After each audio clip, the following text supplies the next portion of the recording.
What is up? Thank you for coming to my channel, Prison POV. Shout out to the homeboy Animal from Purdue. None but the most some respect for you, homeboy. And shout out to my buddy Justin, my homeboy Justin, for shooting me this sick tomahawk. Check that out.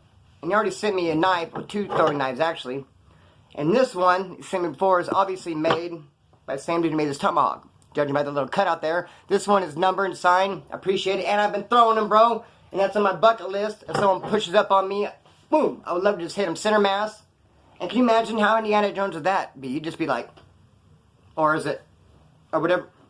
Might drop. If you could throw a knife at someone, bro, fuck a gun. Anyway, be that as it may, Justin, thank you, brother. And I've done most some respect for you, my friend. So today we're talking about the San Fernando Valley Peck Woods. I met so many, kind of hard to narrow it down to do this video. We can always bring up the other fellas in other videos. Let me just say that I have a homeboy from my neighborhood, runs around the same part of town as me, named Hot Rod. I heard about him long before I met him. His reputation always preceded him. Did a bunch of crazy stuff. For instance, how he caught his term was this some dude, one of his homeboys, tried to slide over and get his old lady. Hot Rod caught him in the mix, stabbed dude up a bunch, took off running from the scene, went to a bar, to the parking lot, and there was a truck, and he climbed up into the workings of the truck. But unfortunately, someone came out, got in the truck, and drove off. He held on for a while, though. Eventually hit a bump. Hot Rod fell out, got all scarred up on his back and his head, caught a big old fat term, and that's how I met him. I went to the pin, there he is, and I was like, hey, what's up, brother? Heard about you many years, dog. We had a lot of the same friends, and it was good to finally meet him. And we clicked right away. We clicked so much that he was in dorm 10, I was in dorm 2, and I literally signed up for SAP so that I could be in dorm 10 with him so we could program together. And if you know anything about SAP, it's boring, it sucks. Drug classes all day. Fuck all that. Rather be on the yard doing burpees, working out, whatever. But I signed up for SAP, so we're in dorm 10 together programming. And we click, but we're very different in this regard. He's very, very ethical when it comes to his word. I mean, when he says he's going to do something, he does it. Can you believe that shit? I mean, I am too, though. My word's good, but if I go to buy something off of you and you say the money is due in 10 days and I know I can't get it to you for 14, I'm going to take it and say, okay, cool. And on the 9th or 10th day, I'll say, dude, I need a couple more days. And I've done that a million times and it always ends up working out. Time goes fast, they get paid, and everyone's happy. But Hot Rod would never do that. So one time, let me give you this incident, this example. Someone paid me $20 they owed me. It's kind of unexpected. Like, boom, just here I got 20 bucks. I told Hot Rod, dude, I'm going to go down the road right here and get some weed. He's like, no, don't you owe this dude over here 20 bucks? I was like, yeah, but I don't owe him till third draw. He's not expecting, I can pay him later. He said, yeah, what a third draw don't happen, you get skipped. I think you have the money, you should go pay him, keep it, we're good. I'm like, no, Charlie Holmes, I'm going to take you 20 bucks, go get some weed. You want to go burn or not? He's like, no. So after that, we didn't talk for like a month. We just bumped heads, we didn't talk. So I started hanging out with this dude named Warrior, in San Fernando Valley. Warrior was a good dude, really, really cool dude. He kind of unofficially had the keys to the yard. If someone had a problem with one of the woods, they'd usually go talk to Warrior or they'd go talk to Sparks from Riverside Skinhead. Warrior was really, really cool. The only thing I didn't like about him was his little road dog, his sidekick, Rook. He was from SFV. I couldn't stand Rook. He brought the female energy. And I just, did not appreciate it. Not one bit. I don't think anybody did. I couldn't stand Rook, but that was Warrior's little buddy. If you're going to be hanging out, talking with Warrior, there's Rook going to be. So, like I said, hung with that, hung out with them for about a month when me and Hot Rod had a little falling out. And in that month, though, I remember the story that Warrior told me. I'll never forget it. He told me that some dude owed him money. So he went and snatched the dude up, took him out to some grape fields, and said, get out of my car.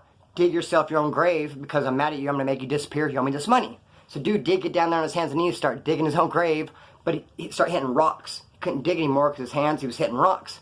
So Warrior said, well, get back in my car. He drove him back to his house, dropped him off. Next day, dude paid him. And I was like, damn, dude not paying me? He's like, yeah. I seen him several times over the years. It's cool. We get along great. But I was going to make him disappear. I was tired of playing with him. I was like, damn, it's crazy. I never really forgot that story.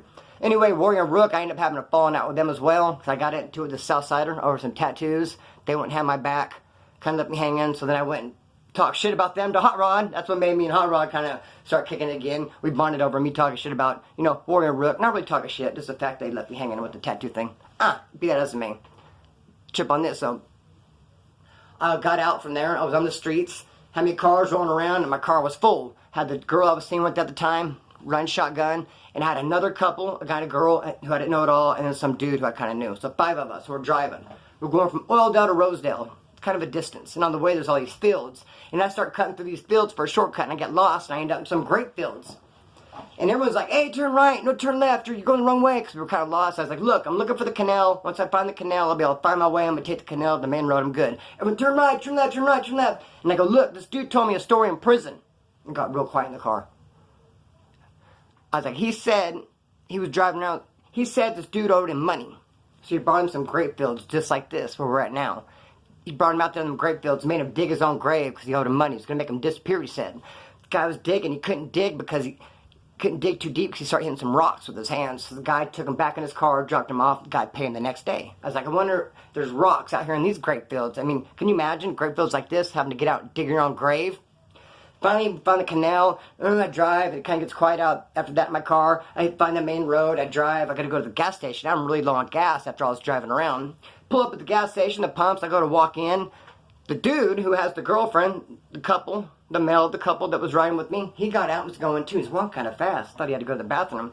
So we both get into the store. He just takes off running as soon as he gets in there. And he knocks over like a display of chips or cookies or some shit. It goes everywhere. He's like, they're trying to get me. And I go, who, dog? Who? I was going to have his back because I thought he saw an enemy and he was running from him. Then he looks at me and he's backing away. He's like, get away from me, get away from me.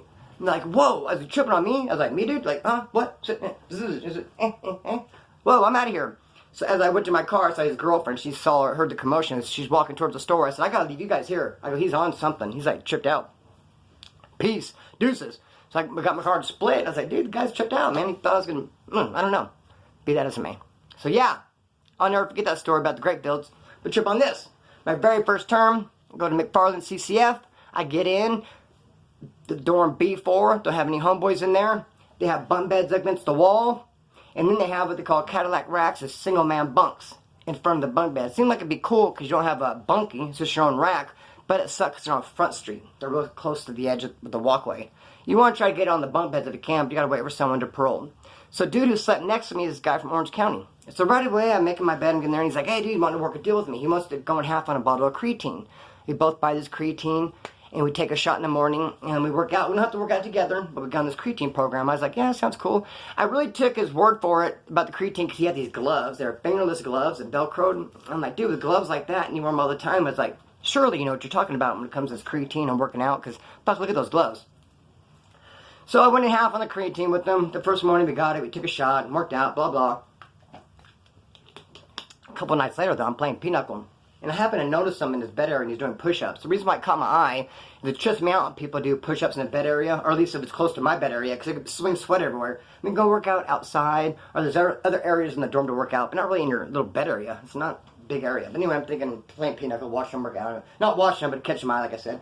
Anyway, I noticed he makes a shot of creatine. Now, what the fuck? He's drinking creatine right now? We took a shot in the morning. It's supposed to be in the morning. That's half mine. Like, what the hell? It bothered me, but I already decided right then and there I'm not going to say anything, but I was like, what the fuck's he doing, man?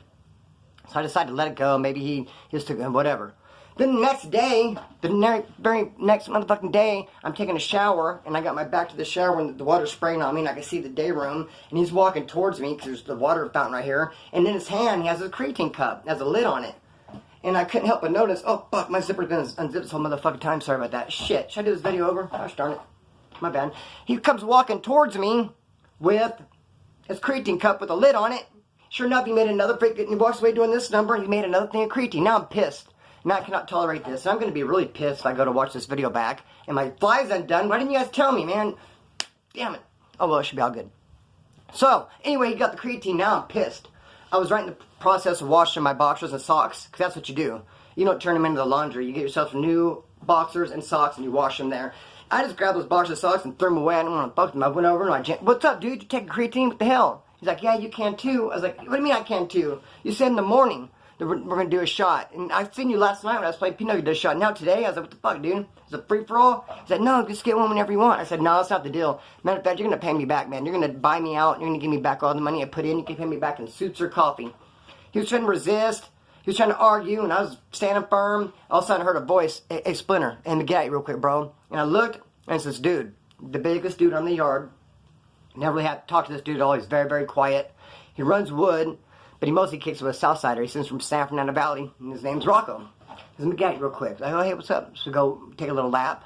And he's like, hey, you want to move over in my bed area? Because he has it sewed up back in his corner. He does not have a neighbor to his left, and to his right is another white bed area. So he has him in his bunkie, Then this neighbor to the right, who are white, one of them are going home. He wants to put me on that rack. He wants to, he don't want to take a chance on getting someone off the bus. He wants to make sure he knows who's going to go in that rack, and he wanted me to go there. He goes, dude, we got that corner sewed up. I was like, yeah, dude, for sure. So I go back there, and there's this full Rocco. He has Southside tattooed on his back, and on his stomach, he has San Fernando Valley. Only 2 tattoos he has. And he says Holmes all the time. He talks to SA, and I'm like, this dude's a straight Southsider, but he's running wood. And I'm thinking to myself, man, what the heck's going on? Even he always has, since he didn't have no neighbors on the left, he'd be always sitting on his bunk like this. He always have 2, 3, 4, 5 Southsiders kicking back with him, and it'd be the most influential dudes on the yard. And I'm thinking, you're wood, bro. But he was Italian too. He's all of complexion. The Checktown thing. He was a Southsider. Even one time there was an issue because this was right when the Southsiders and the Bulldogs were kicking it. The Bulldogs had like a falling out of the north, and they did their own thing. Then they start aligning with the Southsiders. This was at that time period. And there's a Bulldog out in the yard playing basketball, and he had 14 on his arm. So 3 Southsiders pushed up on him like, you gotta get rid of that 14. He's like, no, I'm not gonna get rid of this 14. So he had it out in that argument. Finally, he threw a basketball at one of the Southsiders. All 3 of them jumped him. The cops came out, only caught a Bulldog and one of the Southsiders. Then on the yard, the word was the other 2 Southsiders were supposed to be disciplined. But Rocco was stuck up for him. He's like, nah. I'm reading my book. I'm here else I can hear it all. He's like, you guys ain't gonna touch those homies. No one's gonna discipline those 2 homeboys. They got down. They didn't want the 14. Just whatever. I had their back on it. And I'm thinking to myself, you're a wood. What the hell's going on? And then another time, the whites and the blacks almost got in a right over the microwave. You know the thing about California prisons, if a white and a black have an argument, all the whites and blacks stand up. Everybody gets involved. All get their shoes on. So here, a white and a black arguing. We all start getting involved. But Rocco's not. He's staying on his bed, reading his book. I'm like, dude, what the heck? So I jam him up. I'm like, dude, you're a straight Southsider. I know you are. He said, yeah. When I came here, he goes, I'm a Southsider. I run wood because the Southsiders, it's true in the chow hall, eat at the same table with the Bulldogs. He was like, I'm not going to do it. I'm not going to eat at the same table with the Bulldogs. I'm just going to run wood and sit at the white table. And that's what he did.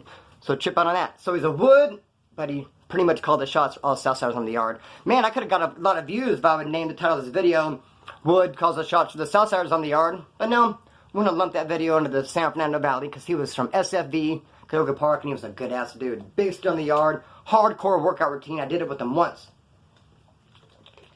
It wasn't like a number amount. It was timed 1 hour. He did this workout for 1 hour. And it was strenuous. Trip out on the story he told me. Rocco told me way back in the day at Jamestown, this chomo showed up. It's like, oh, we got to get this, this fucking chomo up the yard. Someone's got to get him. So I asked around. Some dude's like, yeah, I'll get him. So dude ended up going in his cell. He's in there for a couple hours. He was fucking working him over. When he left, the cops came, took dude out on a stretcher, and was barely clinging to life. They're like, right on, homeboy, did a good job. You got him. He's like, yeah, when I went in there, I was beating him. Then he goes, I pulled his pants off, and I raped him. Dude, I started busting his cheeks. They're like, what? Come again to what? Raped him? Oh, so you got him like with a broomstick. He's like, no, meat shank. I meat shanked him. Penetrated him. It's like, what? You straight made love to that man in there? I mean, what do you mean? You're supposed to go in there, just supposed to beat him within an inch of his life, or take him all the way out, snub him if you can. You were not supposed to go in there, caress him, and hump him. He's like, no, I wanted to get revenge on him, so he knew what it was like. He's here for violating with somebody, so I want to pay him back, violate him. Like, okay, the logic checks out. Like, we see where we're going with this. Sent looks good on paper, but dude, you're way out of line. You're not supposed to go in there and, you know what I mean? Like, yikes. Yeah, I don't even know what to say. Even as I made this video, I'm just thinking about, like, dude, what the fuck was he thinking? So they end up saying, oh, okay, dude, we'll tolerate you in a minute. And they end up catching that motherfucker on fire. That's how mad they were at him. Can you believe that shit? Supposed to there check somebody and goes in there and humps him. Yikes. And came in all proud about it. Like, yeah, got revenge, show him what it was like. No, dude, like, you seemed like you enjoyed it. Because he, like, was raised his hand, like, yeah, I'll do it. I'll go and handle him. Like, he knew what he was going to do the whole time. Go in there and get some, creep. No, it's like, shh. Yeah, get that ass. So, get that ass at me. Trip on this. I don't care if I'm talking fast. I'm always going to talk fast.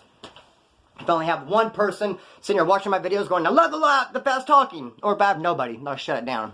I'm not going to pump the brakes. I'm not going to go from 5th to 4th. I'm not going to downshift. No, I'm going to be real, keep it myself, man. Fuck it, that's the only thing I can do.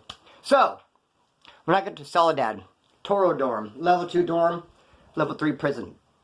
I'm in line waiting for the cop to give me my spork, my cup, and my toilet paper. Glenn from SAC comes walking up. What's up? What's your name? I say, Splinter from Bakersfield. I say, who has the keys for the whites? He said, your homeboy. Legs from Kern County. I said, good. I was very glad. No, it's Taft, Kern County. I was very glad to hear that a homeboy from Kern County had the keys to the building. Until I met him. I was very disappointed. Couldn't stand this dude from Jump Street. Didn't like him. He was dirty, raunchy, just scumbag. You know, there was no smoking allowed, but people had smoke. You know, there'd be like little pockets of people smoking. He would bounce from, you know, group to group. And let me get a hit, let me get dragged, trying to just hustle on a hit. Just yuck. He's same dirty slingshot every day. A fireman. He'd wear the same clothes all day, then lay down and sleep in them. Like he's ready to wait for that whistle so he could jump up, slide down the pole, and go fight the fire. He's just like, stay fitted. No, dude, get you some fucking night clothes, man, or something. But you're too old for me to school, dude, so at this point I'm just gonna not like you. Couldn't stand him. But he didn't have the keys. He was just a puppet. He was just a prop up. Really, who got the keys was Rob from San Fernando Valley. And he was a good dude, man. Rob was, really his name was Nazi Rob, because Nazi low rider on the down low. So he's a low down, low rider. And he didn't have NLR on him, so he beat the validation process. So he dropped the Nazi Rob to start going by Rob. He's from San Fernando Valley. He had the keys. He's a good dude. Him and I got into it, kind of, because I got a $700 check in legal mail. Got a settlement. We were on lockdown. The whites just got in a big riot with the blacks. I knew when we were going to go to yard. I'm not going to be able to go to store or canteen. This $700 is useless to me. Put it on my books. I'm not going to be able to spend it. Plus, I had to do drugs. And I didn't know anyone since I just got there and we just got on lockdown because of the riot. I didn't know anyone to go spend the $700 to try to get me black heroin. So I talked to Rob. I said, hey, man, what's up? And he's like, yeah, I can actually get you 5 grams. That's $700. But you have to give me half gram. He goes, now listen to me, Splinter. It's very important. I want you to break me up right away. Right at the top, I want you to give me mine right away. I said, okay, I will. Because I don't want to have to come looking for you. I don't want you to get it and you get high in the corner and you fall down and you lose it or you get caught up over here. And I'm over here like some lame in the corner not getting nothing when I'm the one that got it for you and I'm looking stupid. He goes, you got to take care of me right away. And I said, okay. You said that enough times. So we do the transaction, I get it. But no, I don't go break him off right away because what about me? He will be the first other person besides myself get broke off. Okay, look, you're number 2, but I'm number 1. Don't I go break myself off first? I got to try it. So I go in the corner, I start fixing some up. And he's over there, he took his belt off, he put a fucking lock on it, he's swinging around, like, tell Splinter to get over here, like, Splinter, Rob's calling you out. I'm looking over there, he has like a bandana around his forehead, he has a shirt off, he has a lock on his belt, he's swinging around like this, he's like, come on, motherfucker, and like, I don't come when I get fingered.